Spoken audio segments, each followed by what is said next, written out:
আমরা সকল বিষয় বিবেচনা করে সিদ্ধান্ত নিয়েছি যে আগামী জাতীয় সংসদ নির্বাচনের দিনই গণভোটের আয়োজন করা হবে, অর্থাৎ জাতীয় নির্বাচনের মতো গণভোটও ফেব্রুয়ারির প্রথমার্ধে একই দিনে অনুষ্ঠিত হবে। এতে সংস্কারের লক্ষ্য কোনোভাবে বাধাগ্রস্ত হবে না, নির্বাচন আরো উৎসবমুখর ও সাশ্রয়ী হবে। গণভোট অনুষ্ঠানের লক্ষ্যে উপযুক্ত সময়ে প্রয়োজনীয় আইন প্রণয়ন করা হবে। জুলাই সনদের আলোকে আমরা গণভোটের ব্যালটে উপস্থাপনীয় প্রশ্নও নির্ধারণ করেছি। আমি প্রশ্নটি এখন আপনাদের সামনে পাঠ করে শোনাচ্ছি। প্রশ্নটি হবে এরকম: আপনি কি জুলাই জাতীয় সনদ সংবিধান সংস্কার বাস্তবায়ন আদেশ 2025 এবং জুলাই জাতীয় সনদের লিপিবদ্ধ সংবিধান সংস্কার সম্পর্কিত নিম্নলিখিত প্রস্তাবগুলোর প্রতি আপনার সম্মতি জ্ঞাপন করছেন? ক, নির্বাচনকালীন সময়ে তত্ত্বাবধায়ক সরকার, নির্বাচন কমিশন এবং অন্যান্য সাংবিধানিক প্রতিষ্ঠান জুলাই সনদে বর্ণিত প্রক্রিয়ার আলোকে গঠন করা হবে।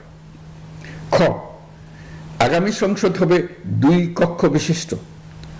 জাতীয় সংসদ নির্বাচনে দলগুলোর প্রাপ্ত ভোটের অনুপাতে 100 জন সদস্য বিশিষ্ট একটি উচ্চকক্ষ গঠিত হবে এবং সংবিধান সংশোধন করতে হলে উচ্চকক্ষের সংখ্যাগরিষ্ঠ সদস্যের অনুমোদন দরকার হবে।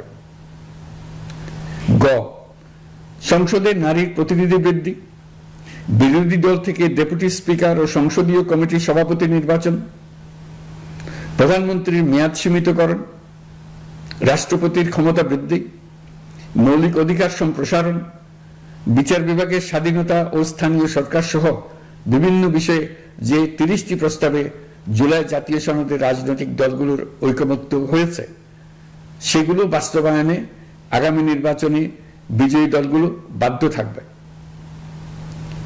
ঘ, জুলাই সনদে বর্ণিত অন্যান্য সংস্কার রাজনৈতিক দলগুলোর প্রতিশ্রুতি অনুসারে বাস্তবায়ন করা হবে।